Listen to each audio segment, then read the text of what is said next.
범하지 말라 하시니라. 아멘. 오늘의 말씀은 나도 너를 정죄하지 아니하노니입니다. 저를 따라합니다. 나도 너를 정죄하지 아니하노니. 겸손과 순종의 마음으로 오늘 이 말씀 함께 받도록 하겠습니다. 지난 시간에 성전에서 한바탕 소란이 있었습니다. 예수님께서 전하신 말씀 때문입니다. 예수님이 전하신 말씀의 수위가 상당히 높았습니다. 예수님은 자신을 하나님의 아들이라고 말씀하셨고, 또한 자신을 영생수를 줄 수 있는 하나님이라고 말씀하셨습니다. 유대인들 입장에서는 이 말이 어떻게 들립니까? 뭐로 들려요? 신성 모독으로 들립니다. 그러니까 당장이라도 예수님은 잡혀서 처형을 당할 수 있는 그런 상황에 놓인 겁니다. 하지만 사람들은 예수님께 손 하나 댈 수 없었다고 말합니다. 종교 지도자들이 보낸 성전 경비대도 빈손으로 돌아왔습니다. 저분 진짜 뭐가 있는 것 같은데요? 라고 하면서 돌아왔습니다. 이유가 무엇입니까? 아직 하나님의 때가 임하지 않았기 때문이에요. 이르지 않았기 때문입니다. 하지만 종교 지도자들은 이러한 하나님의 비밀, 이러한 하나님의 시간과 뜻을 알 턱이 없습니다. 그래서 종교 지도자들은요, 안 되겠다, 이제는 우리가 나서야겠다라고 하면서 자신들이 직접 발벗고 나섭니다. 그래서 그날, 그 소란이 있던 그날 밤에 모여서 머리를 맞대고 계략을 짭니다. 그리고 밤새 어떤 계획을 세워서 아침이 되었을 때 예수님 앞에 나타난 것입니다. 예수님은 그날 아침, 다음날 아침이죠. 그날 아침에도 성전에 가셔서 뭐 하고 계셨어요? 말씀으로 백성들을, 사람들을 가르치고 계셨습니다. 그런데 그 앞에 종교 지도자들이 자신들의 계략을 가지고 나타난 겁니다. 그들은 오자마자 한 여인을 예수님 앞에, 정확히는 성전 가운데 사람들이 모여있는 그곳에 그 한 여인을 세워둡니다. 그 여인은 누구냐? 간음을 하다가 현장에서 붙잡힌 여인입니다. 잘 들으십시오. 간음을 하다가 그 현장, 간음 현장에서 붙잡힌 여인입니다. 그 여인을 딱 세워두고 종교 지도자들은 예수님께 이렇게 묻는 거예요. 4절로 5절 함께 읽습니다. 시작. 예수께 말하되 간음하다가 현장에서 잡혔나이다. 모세는 율법에 이러한 여자를 돌로 치라 명하였거니와 선생은 어떻게 말하겠나이까? 아멘. 자, 이 여자를 죽여야 합니까? 살려야 합니까? 이 질문이에요. 참으로 곤란한 질문입니다. 그렇다면 여러분, 그들은 왜 예수님께 아침부터 이렇게 곤란한 질문을 던질까요? 그들의 속마음이 성경에 고스란히 적혀 있죠. 6절 전반절 한번 보시기 바랍니다. 그들이 이렇게 말함은 뭘 얻고자 함이래요? 고발할 조건을 얻고자 하여 예수를 뭐 한대요? 시험함이라. 그러니까 종교 지도자들에게는요, 분명한 의도가 있었던 겁니다. 예수님에게 곤란한 질문을 던져서 그 질문을 통해 예수님을 함정에 빠뜨리는 것, 그것이 바로 종교 지도자들이 가지고 있었던 분명한 의도였어요. 여러분 보세요. 여기서 만약 예수님이 용서해 줍시다 라고 말하면 어떻게 될까요? 율법을 어기는 게 돼요. 그러면 어떻게 될까요? 예수님이 율법을 어겨요. 그러면 어떤 일이 벌어질까요? 잡아갈 조건도 생기는 동시에 지금까지 예수님이 쌓아왔던 이미지는요, 한 방에 무너집니다. 사람들이 예수님을 뭐라고 불렀죠? 와, 저분 누구와 같은 선지자? 모세와 같은 선지자. 그리고 지난 시간 또 뭐라고 했냐면 저분 진짜 그리스도 맞는 것 같아. 그런 사람도 있었어요, 없었어요? 있었단 말이에요. 근데 이러한 이미지가 한 방에 깨져버리는 거예요. 살려줍시다 하면. 왜요? 율법을 어기는 거니까. 생각해 보십시오. 율법을 어기는 선지자, 율법을 어기는 그리스도, 상상할 수 있어요? 우리도 상상할 수 없다면 유대인들은 더더욱 상상할 수 없는 거예요. 그런데 종교 지도자들은 이런 그림을 너무나도 원했죠. 요 말을 뱉기를 원했어요. 자, 그럼 반대로 예수님이 현장에서 가늠하다 잡혔는데 당연히 죽여야지, 이렇게 말하면 또 어떤 일이 일어날까요? 예수님의 그 복음서에 기록된 예수님의 삶, 예수님의 어떤 모습, 예수님이 하셨던 말들을 한번 떠올려 보세요. 여러분이 딱 생각하는 그 이미지를 한번 떠올려 보세요. 그렇죠? 그러니까 예수님이 지금까지 하셨던 말씀들이 다 부정당하는 것처럼 보이는 거예요. 예수님은 늘 뭐라 하셨냐면 사랑해야 된다. 누구까지도? 원수까지도 사랑해야 된다. 늘 이런 말씀 해오셨잖아요. 근데 이런 이미지들이 깨지는 거예요. 근데 더 큰 문제가 있어요. 예수님이 죽여라 라고 했을 때 벌어진 더 큰 일, 혹시 뭘까요? 당시 시대적 상황을 한번 생각해 보십시오. 이스라엘은 누구의 지배를 받고 있었습니까? 로마의 지배를 받고 있었죠. 예수님이 만약에 그 자리에서 죽여라 이렇게 되면 어떻게 되냐면 그 말 한마디로 로마에 반역한 것이 됩니다. 왜냐하면 로마는 그 이스라엘을 지배하면서 웬만한 법정 소송들은 너네끼리 알아서 해라고 했어요. 근데 중형 있잖아요. 중형. 사형과 같은 재판과 처벌은 누구만 내릴 수 있냐면 로마 총독만 내릴 수 있어요. 근데 갑자기 나타난 예수님이 죽여라, 사형을 언도했어요. 그럼 어떻게 되는 거예요? 로마에 불복종하는 것이요, 로마의 불복종은 반역이요, 반역의 처벌은 사형입니다. 종교 지도자들은 요 대답 기다렸을까요? 기다렸어요. 그러니까 종교 지도자들은 이렇게 말해도 좋고 이렇게 말해도 좋은 거예요. 정황상 예수님은 코너에 몰렸습니다. 그러니까 실제로 예수님이 코너에 몰렸다 이게 아니라 정황상 그렇다는 거예요. 우리 인간의 머릿속에서는 그렇다는 겁니다. 그런데 그런 상황 속에서 예수님은 반드시 둘 중 하나의 대답, 아니 어떤 대답이라도 하셨어야 했습니다. 이제 질문은 던져졌습니다. 종교 지도자들과 그 자리에 모여있던 사람들은 다 어디만 볼까요? 예수님의 입만 보는 거예요. 무슨 말을 하나? 무슨 말을 하나? 예수님의 한마디가 떨어져야만 그 다음 상황들이 착착착착 진행되기 때문입니다.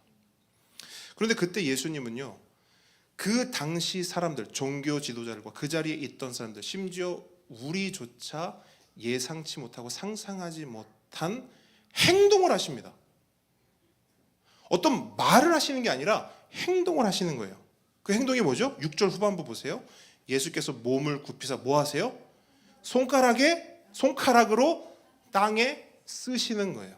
자, 익숙한 장면이죠. 유명한 장면입니다. 그래서 이 장면에 대한 무수히 많은 해석이 존재하고, 특별히 예수님이 이때 뭘 쓰셨는지에 대한 거, 이런 거 궁금하세요? 뭘 쓰셨는가? 도대체 예수님이 뭘 쓰셨는가? 궁금하시죠?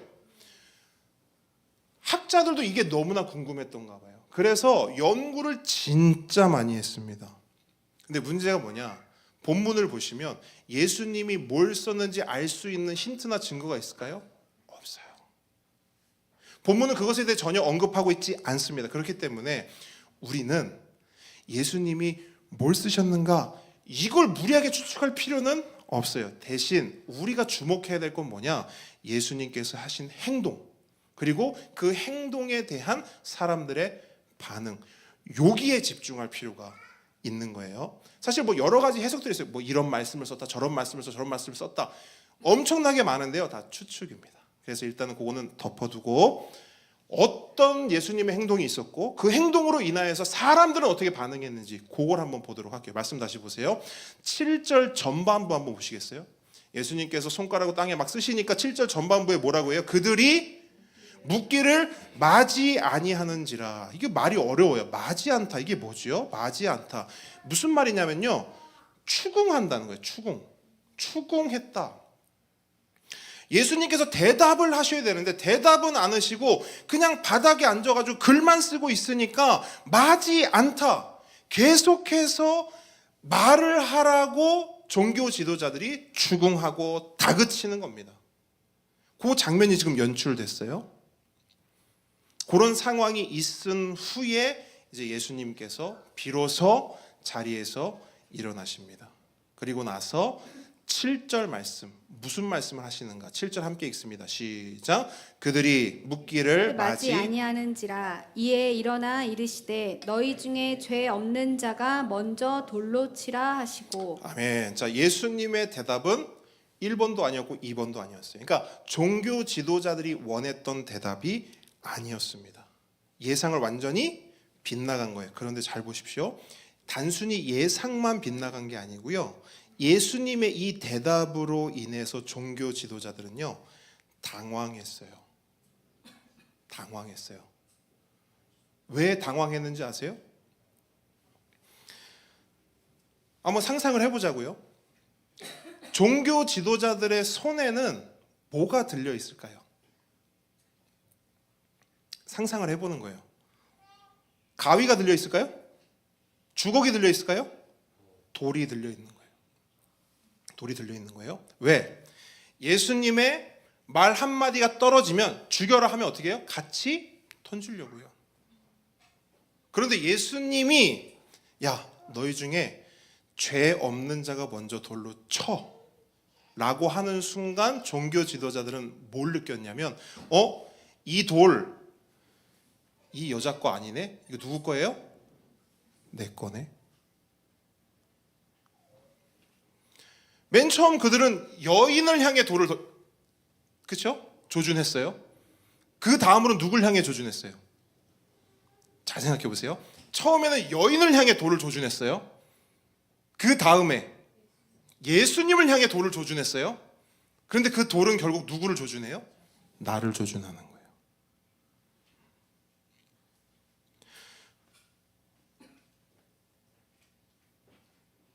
당시에 그들은 몰랐을 거예요.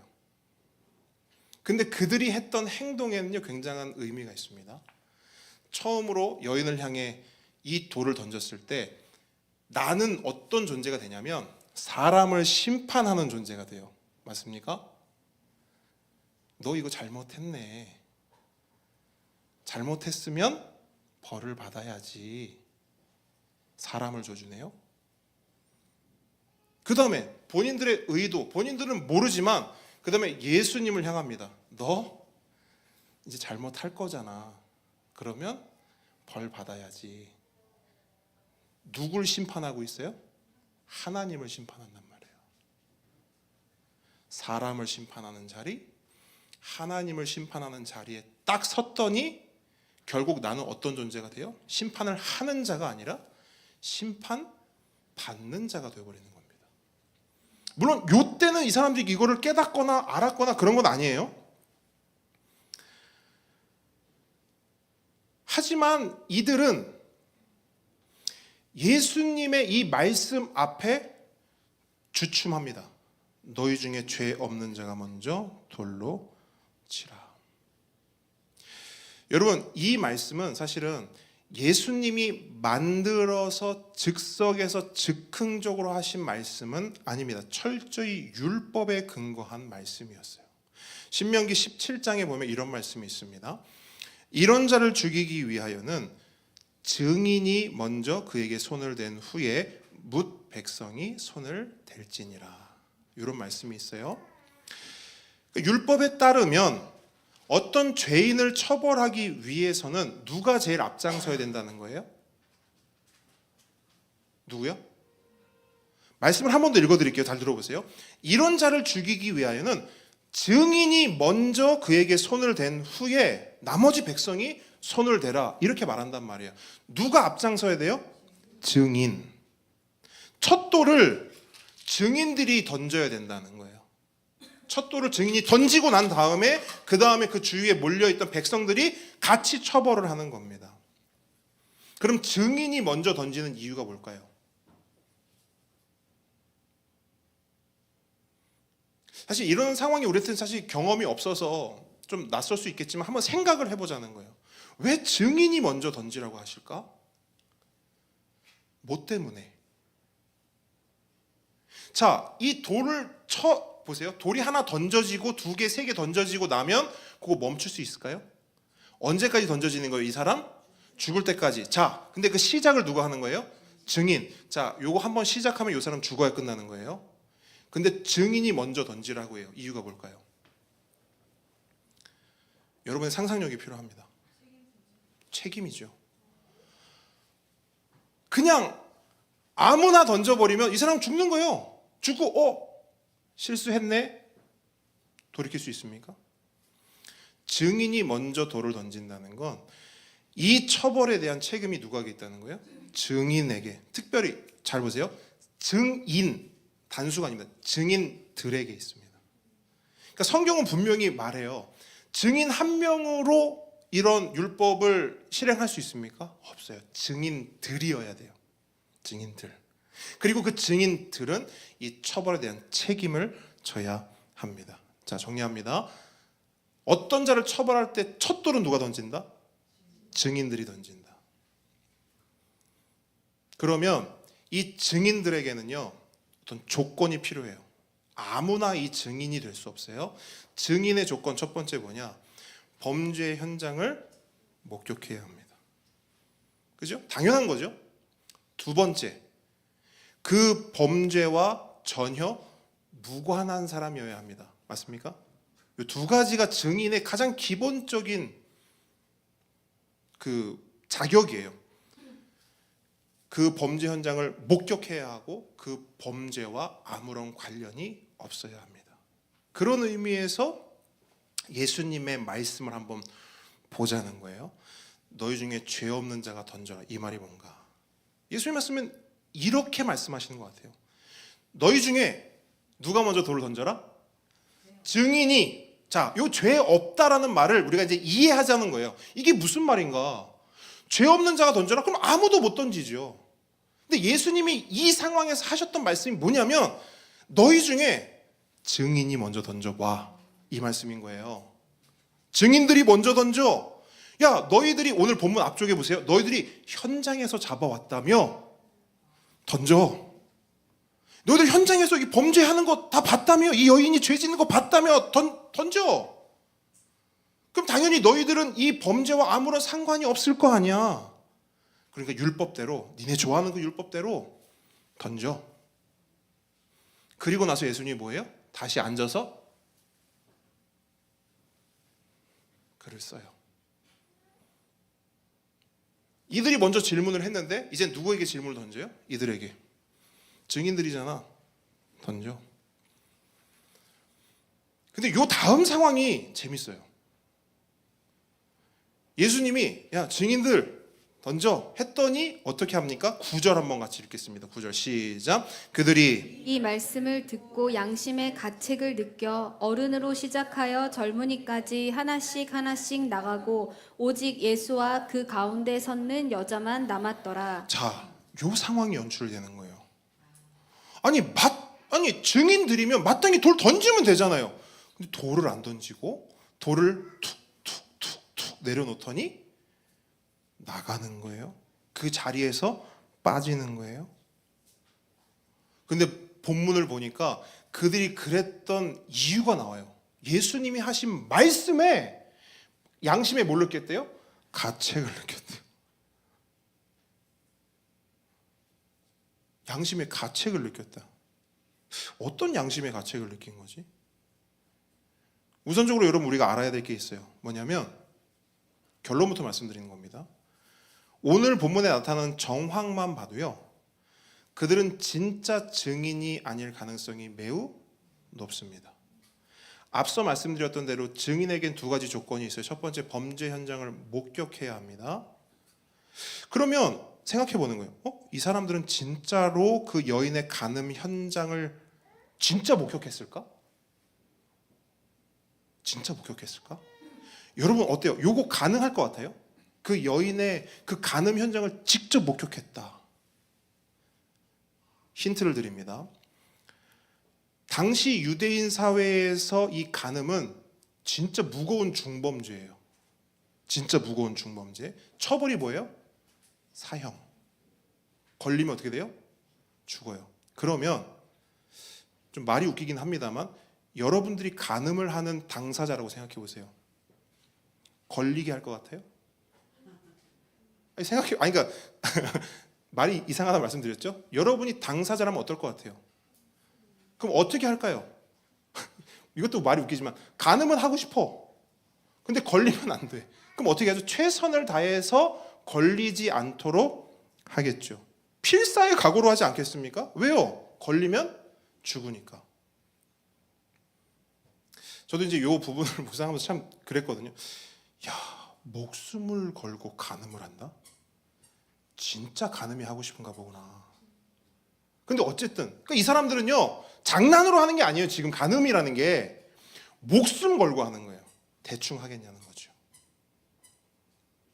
실제로 그 당시에 문헌들만 봐도요 이 간음 현장을 잡아내는 건 쉽지가 않다. 여러분 오늘 보세요. 오늘날에는 막 탐정을 고용하고 전문가를 고용해서 그런 현장을 잡잖아요. 그래도 쉽지 않잖아요. 이때는 오죽하겠냐고요. 쉽지 않아요. 그리고 또 하나, 이게 간음을 하는 것 같아라는 정황, 간음을 하고 있는 거 아니야? 라고 하는 의심, 이걸로 간음 처벌이 될까요? 안 될까요? 안 돼요. 율법도요 그 굉장히 구체적으로 명시되어 있습니다. 특별히 유대인들은 그렇게 명시해놨어요. 간음죄를 처벌할 때 간음 현장을 목격해야 된다는 거예요. 근데 잘 보세요. 같이 있는 것만으로 안 돼요. 간음을 실제로 하고 있는 그 현장을 한 사람이 아니라 여러 사람이, 여러 증인들이 목격해야 그거를 간음으로 처벌할 수 있는 거예요. 그러니까 이 누군가가 의도적으로 함정을 파서 이런 상황을 만들지 않으면 사실 간음 현장을 잡기가 굉장히 어렵습니다. 그런 의미에서 오늘 본문의 사건은 미심쩍은 것이 너무 많아요. 자, 요 일을 계획하고 실행하고 예수님 앞에 이 여인을 딱 데려다 놓기까지 한 몇 시간 정도가 있었을까요? 넉넉 잡아도 12시간. 이 12시간 안에 이 일을 해야 합니다. 자, 요거 12시간 안에 요 하룻밤 사이에 가능한 일일까요? 그러니까 우리가 그냥 얼핏 생각해도 불가능한 거예요. 이게 참 미심쩍다. 과연 이 여인이 정말 그 간음한 현장에서 붙잡힌 것인가? 그래서 보통 학자들은 이렇게 추측을 해요. 이 여인은 이 종교 지도자들에게 뭔가 이렇게 이미 콕 깨어 있는 어떤 게 있어요. 약점을 잡혀 있는. 이해하세요? 오늘날로 치면 요새 뭐 검사들이 이렇게 한다면서요. 캐비넷이라는 게 존재한다면서요. 모든 사람들의 범죄를 착착착 해가지고 캐비넷에 다 넣어놓는다는 거예요. 그래서 이 사람이 뭐가 딱 잘못했다. 그럼 캐비넷 열어서 너 일로 와. 너희 잘못했지. 이런 식이 아니었는가라고 말하는 학자들도 있습니다. 또 하나. 간음은 혼자 합니까? 생각해 보세요. 이 간음한 남자 어디 갔어요? 여러분 이 본문을 보면서 우리가 제일 많이 간과하는 게 이 부분이에요. 이상하다. 간음은 혼자 하는 게 아닌데 왜 여인만 여기 와 있어? 물론 본문이 뭐 구체적으로 설명하지 않기 때문에 우리가 이렇다라고 말은 할 수는 없지만 이런 미심쩍은 몇 가지만 보더라도 그들이 벌인 이 사건은 없었거나 혹은 이 사건의 증인들은 적어도 이 사람들은 아니라는 거예요. 제가 좀 시간을 들여서 여러분께 이 부분을 설명을 해드렸어요. 근데 잘 보세요. 이건 우리의 이해를 돕기 위한 거고 중요한 게 있습니다. 여러분 중요한 게 있어요. 예수님은 우리가 이렇게 추측하고 추론하고 뭔가 추리를 한 것이 없어도 예수님은 이미 이 사실을 어떻게 하셨을까요? 알고 계셨어요. 예수님은 이미 알고 계셨어요. 그렇기 때문에 예수님의 이 말씀이 나올 수 있던 거예요. 너희 중에 죄 없는 자가 돌로 쳐라. 그러니까 예수님의 이 말씀에는 이런 뉘앙스들이 포함되어 있다고 저는 느껴요. 뭐냐? 야, 너희들 진짜 놀랍다. 야, 이런 계획을 새벽에 잠도 안 자고 짰어? 야, 근데 가늠한 남자는 어디 갔어? 뭐 어쨌든 뭐 니네 율법 좋아하니까 율법대로 하자. 현장에서 잡아왔다고 했지, 증인들이라고 했지, 돌 던져. 그리고 너희들이 책임져. 던질 수 있어요? 예수님의 이 말씀이 그들의 양심을 찌른 겁니다. 그리고 그들은 나이가 많은 사람으로부터 젊은 사람까지 모두 그 자리를 떠나요. 이 상황이 보여주는 게 뭐냐? 그들은 진짜 증인들이 아니다. 그리고 예수님 말씀처럼 그들은 죄 없는 자도 아니다. 그러니까 이게 약간 워드 플레이 같은 거예요. 요한이 보라는 거지. 이 사람들 하는 짓 좀 보라는 거지. 이 사람들 보세요. 누군가를 심판하려고 하잖아요. 이 사람들 증인도 아니에요. 증인들도 아니죠? 근데 이 사람들요, 죄 없는 자들도 아니에요. 이 사람들 뻔뻔하게 거짓말하는 거 보세요. 이 여인을 도구처럼 이용해 먹는 것 좀 보세요. 물론 여러분, 이 여인이 간음 저질렀죠. 간음은 죄죠. 그런데 간음을 저질렀다고 이런 식으로 코 깨서 이용해 먹는 거 괜찮습니까? 보라는 거예요. 이들의 이런 착태, 이 시대의 이런 문제점들 보라는 거예요. 분명히 남자와 여자가 같이 죄를 졌는데 남자는 봐주고 여자만 붙잡아 놓고 이렇게 하는 거 보라는 거예요. 고발하는 겁니다. 이들은 죄 없는 자가 아니다. 여러분, 이 짧은 이야기 안에 얼마나 많은 죄가 나오는지 몰라요. 그러니까 결론적으로 오늘 본문이 말하고 싶은 게 뭐냐? 그들은 죄 없는 자가 아니라 죄 있는 자라는 거예요. 그렇기 때문에 그들은 돌을 던질 자들이에요? 아니면 돌을 맞을 자들이에요? 맞을 자들이에요. 근데 이 돌 맞을 자들이, 일단 요것부터 딱 상정하고 가죠. 이 돌 맞을 자들이 누구라는 거예요? 이 종교 지도자들이라는 거예요? 아니면 우리는 어떻다는 거예요? 우리도 돌 맞을 자들이라는 거죠. 자, 그렇게 그들이 물러갔어요. 그리고 나서 이제는 그 여인과 예수님만 남았습니다. 근데 예수님이 여인에게 이제 첫 번째로 말하는 거예요. 여인이 이 자리에 온 지는 시간이 꽤 됐는데 이제 처음으로 예수님이 여인에게 이 말을 하시는 거예요. 이 첫 일성, 그게 뭐냐? 10절 함께 읽습니다. 시작. 예수께서 일어나사 여자 외에 아무도 없는 것을 보시고 이르시되 여자여, 너를 고발하던 그들이 어디 있느냐? 너를 정죄한 자가 없느냐? 아멘. 자, 여인이 대답합니다. 11절. 주여 없나이다. 주여 없나이다. 자, 예수님의 질문은 이거예요. 야, 정죄할 자가 있니 없니? 근데 여인이 뭐라고 해요? 없습니다. 이렇게 말해요. 질문합니다. 여인의 말은 사실일까요? 저를 보세요. 예수님이 묻는 거예요. 자, 봐봐, 갔어. 젊은이로부터 나이 많은 사람까지 다 갔어. 너를 정죄하던 사람이. 자, 네 눈으로 봐봐. 정죄할 자가 있니 없니? 물었어요. 그러니까 여인이 뭐래요? 없어요. 진짜 없냐는 거예요. 요 부분부터 이제 핵심으로 들어가는 거예요. 잘 보세요. 반은 맞고 반은 틀려요. 그 여인의 말이. 왜? 실제로 그녀를 정죄하고 돌로 쳐 죽이려고 했던 사람들이 그 자리에 물러갔어요. 없어요.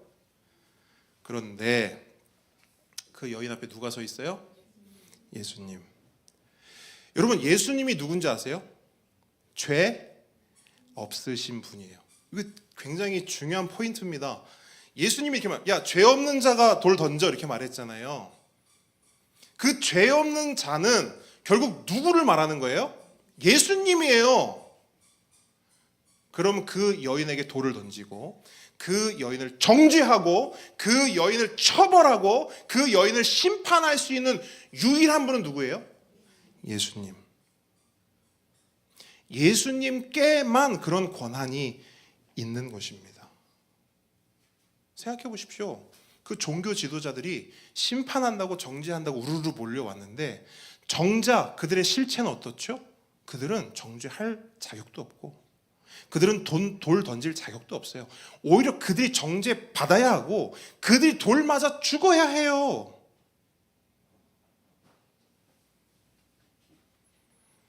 오직 예수님만 정죄할 수 있고 심판할 수 있고 돌로 그 여인을 처벌할 수 있는 거예요. 그럴 수 있는 힘과 능력과 자격이 오직 예수님께만 있다라는 겁니다. 그러면 여기서 여인의 이 말은 굉장히 중요해요. 그럴 자가 없습니다. 그럴 자가 없습니다.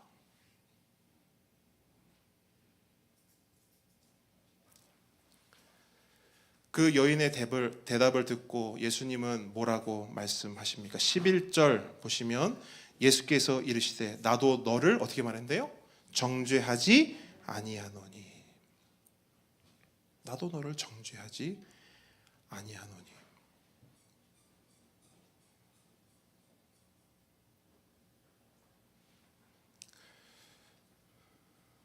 방금까지 있었던 저들은 정죄할 자격이 없어서 정죄하지 못하고 너를 떠났지만 나는 정죄할 자격이 있음에도 불구하고 어떻게 하신대요? 정죄하지 않겠다는 거예요. 그럼 예수님께서 어떤 이유로 이런 말씀을 하시는가 우리는 알 필요가 있습니다. 성경을 좀 앞쪽으로 한번 넘어가 볼게요. 요한복음 3장 17절로 갑니다.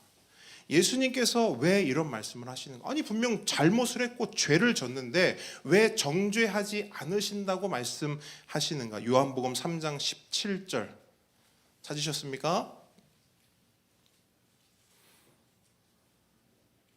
네, 한 목소리로 한번 읽습니다. 시작. 하나님이 그 아들을 세상에 보내신 것은 세상을 심판하려 하심이 아니요 그로 말미암아 세상이 구원을 받게 하려 하심이라. 아멘. 예수님께서 이 땅에 오시고 예수님께서 우리를 찾아오신 이유는 우리를 정죄하고 심판하기 위함이 아니라 우리를 뭐 하시기 위해서? 구원하시기 위해서, 우리를 살리기 위해서 오셨기 때문에 야, 내가 너를 정죄할 자격이 있어. 내가 널 심판할 자격이 있어. 그런데 그렇게 하지 않을 거야. 나는 너를 구원할 거야. 다른 말로 나는 너를 용서할 거야. 다른 말로 나는 너를 살려줄 거야. 그래서 예수님께서는요 마지막에 이렇게 여인에게 당부하세요. 11절 후반부 보십시오. 가서 다시는 뭐 하지 말라? 죄를 범하지 말라. 죄를 범하지 말라. 예수님의 이 마지막 말씀은요 오늘 우리에게 너무나 중요한 사실 두 가지를 알려줍니다. 먼저 첫째, 예수님은 우리가 죄짓지 않기를 원하신다는 겁니다. 여러분 우리는 가끔 오해하고 착각합니다. 뭘 오해하고 착각하냐? 예수님께서 우리의 죄를 용서해 주시고 정죄하지 않으신다고 말씀하시기 때문에 보세요. 이 말씀을 표면적으로 본다는 거죠. 야, 나는 너를 정죄하지 않아. 나는 너를 용서할 거야 라고 말하신다고 해서 우리는 어떻게 생각하느냐? 마치 내가 짓는 모든 죄를 아무것도 아닌 것처럼 생각할 때가 있어요. 아니, 많아요. 어떤 죄를 저질렀어요? 그럼 뭐라고 말하냐면 그래, 예수님이 나를 정죄하지 않으신다고 하셨으니까 이렇게 퉁쳐버려요. 근데 여러분 우리가 분명히 알아야 될 게 있어요. 예수님이 그 여인에게 나 이제 널 정죄하지 않을 거야. 그리고 가서 다시는 죄를 짓지 마. 이 말씀의 뉘앙스를 생각해 보면요. 예수님은 분명히 무엇을 포커싱하고 있냐면 죄를 포커싱하고 있어요. 무슨 말이냐? 죄는 여전히 악하다는 거예요. 죄는 여전히 나쁜 것임을 예수님이 말씀하고 있는 거예요. 그냥 예수님을 믿고 나 이제 맘 편히 지내도 되겠네, 맘 편히 죄 지어도 되겠네, 이게 아니라 예수님께서는 여인의 죄를 보십시오. 정죄하지 않을게 라고 말씀하셨지, 네가 짓는 그 죄 아무것도 아니야 라고 말씀하시지 않았다는 거예요. 근데 우리는 이걸 자꾸 오해한다니까요. 내가 좋을 대로 해석합니다. 예수님이 날 정죄하지 않으신다고 하셨어. 그러니까 내 죄는 아무것도 아니야. 왜? 정죄받지 않으니까.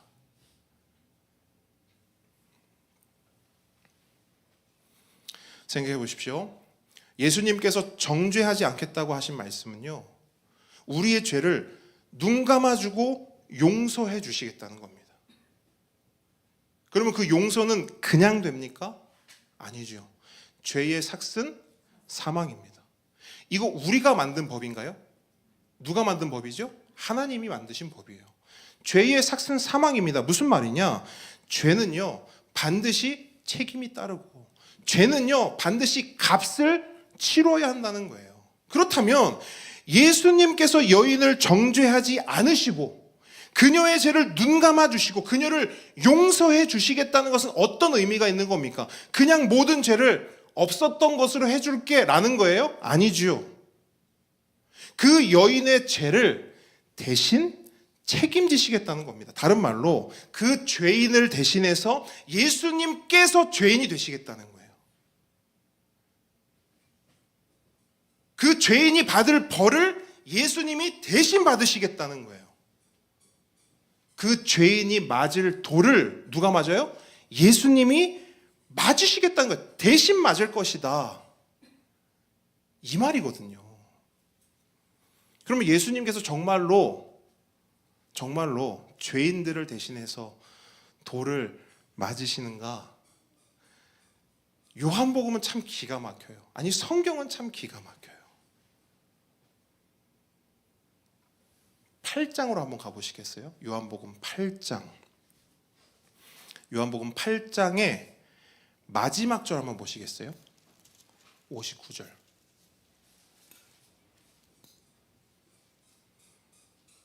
한번 같이 읽겠습니다. 시작. 그들이 돌을 들어 치려 하거늘 예수께서 숨어 성전에서 나가시니라. 자, 여러분 보세요. 여인을 8장 시작할 때는 그 돌이 누구를 향하죠? 여인을 향했죠. 근데 8장 끝에 누구를 향해요? 예수님을 향해요. 여러분, 이건요 그냥 기록해 놓은 게 아니에요. 여인도 돌을 맞을 뻔했고 예수님도 돌을 맞을 뻔했다가 아닙니다. 여인이 맞을 돌, 죄인이 맞을 돌을 지금 누가 감당하시는 거예요? 예수님이. 근데 요건요, 지난번에 말씀드렸어요. 요 그림자예요. 이제 몇 개월 있잖아요. 예수님이 돌 맞는 게 아니라 실제로 죄인들을 대신해서 죄를 감당합니다. 그러니까 이 돌 맞는 요 장면은요 약간 복선이라고 보시면 돼요. 예수님이 앞으로 어떤 일을 하실 것인지를 보여주는 겁니다. 예수님께서는 모든 죄인을 대신하여 십자가에 오르십니다. 그리고 거기서 모든 죄인의 죄와 벌과 죄값을 치르십니다. 아멘이십니까? 잊지 마십시오.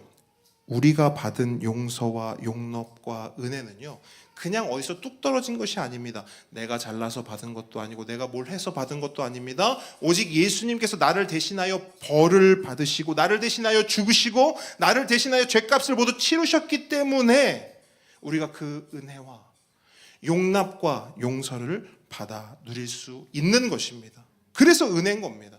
그런 의미에서 예수님께서 하신 말씀의 두 번째 의미는요 너무나 중요합니다. 가서 다시는 죄를 범하지 말라. 이 말씀의 두 번째 의미는 무엇인가? 여러분, 예수님의 바램과는 다르게 간음한 여인과 우리는요 예수님 분명히 다시 죄를 짓지 마 라고 하셨지만 우리는 어떤 존재라는 거예요? 예수님 말씀대로 죄를 짓지 않고 그냥 죄를 어쩔 수 없이 또 받아들이고 또 죄 앞에서 무너질 수밖에 없는 그런 존재가 바로 우리라는 것입니다. 만약 우리가 죄를 이길 수 있는 그런 존재였다면 예수님은 이런 말씀을 하시지 않았겠죠. 그런데 이것은 우리의 현실이고 우리가 마주할 그러한 모습들입니다. 우리는 어제도 죄를 지었고 오늘도 죄를 지었으며 내일도 역시 죄를 지을 것입니다. 그런데 여러분, 더욱 황망한 것은 무엇이냐면 그렇게 사는 삶을 너무나 당연하다고 생각하는 겁니다. 여러분, 예수님을 모르고 예수님을 믿지 않는 사람들이 그렇게 사는 것이 당연하다고 할 수 있습니다. 하지만 놀라운 것은 예수님을 알고 예수님을 믿고 사랑한다는 사람들도 똑같이 그러한 삶을 살아간다는 것입니다. 가서 다시는 죄를 범하지 마라 말씀하셨는데 관심조차 없는 거예요. 관심조차 없는 거예요. 이것이 우리의 현실입니다. 우리의 현실. 그렇다면 이러한 우리의 현실을 어떻게 해야 하는가? 그냥 받아들이고 그냥 지금까지 살아온 대로 그냥 그대로 살면 되는 것인가? 죄 지었던 것 그냥 귀찮고 생각하고 싶지 않고 그냥 되는 대로 살면 되는 것인가? 그렇지 않다는 것이죠. 여러분께 한번 질문합니다. 여러분 혹시 최근에 예수님 때문에 내 삶의 어떤 죄를 제동 건 적이 있으십니까? 지금까지 습관처럼 당연하게 저질러 오던 죄예요. 그런데 예수님 때문에 그 죄에 브레이크를 건 적이 있으십니까? 원래 내 성격, 원래 내 성질은 어떤 일이 있을 때 참지 못하고 다 쏟아내고 다 풀어내야 하는데 그때 예수님이 떠올라서 그 내 성격과 성질을 누른 적이 있냐는 것입니다. 혹시 그런 적이 있으시다면 잘하신 겁니다. 예수님은요, 지금 우리에게 그거 하라고 말씀하시는 거예요. 그러니까 지금까지 우리가 살아온 모습들, 오케이, 거기까지는 알겠다는 거죠. 그런데 이제는 그렇게 살면 안 된다는 겁니다. 왜? 우린 또 어떤 생각하냐? 내가 또 그렇게 죄 지으면 내가 받은 용서, 내가 받은 구원 어떻게 된다? 취소된다. 우린 이렇게 생각해요. 그렇지 않죠. 예수님은 그런 이유로 말씀하신 것이 아니죠. 그럼 뭘까요? 왜 다시는 죄를 범하지 말라고 말씀하시는 걸까요? 왜 죄로부터 찌들어 있던 그 삶으로부터 왜 그 삶을 뒤로 하고 그 삶을 떠나 새로운 삶을 살라고 도전하시는 겁니까? 이유는 하나입니다. 예수님께서는 우리를 사랑하시기 때문입니다. 여러분, 태어날 때부터 큰 암덩어리를 가지고 태어난 아기가 있습니다. 의사들은요 3개월을 넘기지 못할 거라고 이야기했어요. 그런데 부모는 그 아이를 너무나 사랑하기 때문에 포기하지 않았습니다. 그래서 아이의 이 암덩어리를 제거해 줄 가장 실력 있는 의사를 찾았습니다. 그리고 수술을 받았어요. 5번의 수술을 받았습니다. 그리고 아이는 기적적으로 살아났어요. 그렇게 모든 수술과 치료가 다 끝난 후에 그 부모는요 아이의 귀에 대고 이렇게 얘기합니다. 아이야, 다시는 암에 걸리지 마라. 다시는 암에 걸리지 마라. 저는 예수님의 이 말씀이요 이 부모의 말로 들렸어요. 사랑하는 딸아, 사랑하는 아들아, 다시는 죄를 짓지 마라. 암은 우리의 몸을 아프게 하고 우리의 몸을 고통스럽게 하며 우리의 몸을 병들게 합니다. 죄가 딱 그렇습니다. 죄는 우리 삶을 아프게 하고 우리의 영혼을 고통스럽게 하며 우리의 심령을 병들게 합니다. 그래서 예수님께서 말씀하시는 거예요. 더 이상 아프지 마라. 더 이상 아프지 마라. 사랑하는 우리가 아픈 것이 싫으신 거예요. 말씀을 정리합니다. 예수님께서 우리의 죄를 대신 다 감당하신 줄 믿습니다. 아멘이십니까? 그렇다면 여러분, 로마서 8장 1절의 말씀이 우리에게 성취되었습니다. 그러므로 이제 그리스도 예수 안에 있는 자에게는 결코 정죄함이 없나니 그 누구도 이제는 나를 정죄할 수 없습니다. 사단마귀도 할 수 없고요, 내 옆에 있는 그 누군가도 할 수 없고요, 나 자신도 나를 정죄할 수 없습니다. 그러므로 우리는 더 이상 죄인이 아닙니다. 우리는 더 이상 죄인이 아닙니다. 그런데 여러분 오해하지 마십시오. 여기서 죄인이 아니라는 말은 우리가 더 이상 죄를 지을 수 없는 그런 존재가 되었다는 것은 아닙니다. 우리 삶 앞에, 우리 인생 앞에 언제든지 죄는 우리를 유혹할 것이고 언제든지 우리는 죄를 지을 수 있는 준비가 되어 있는 사람들입니다.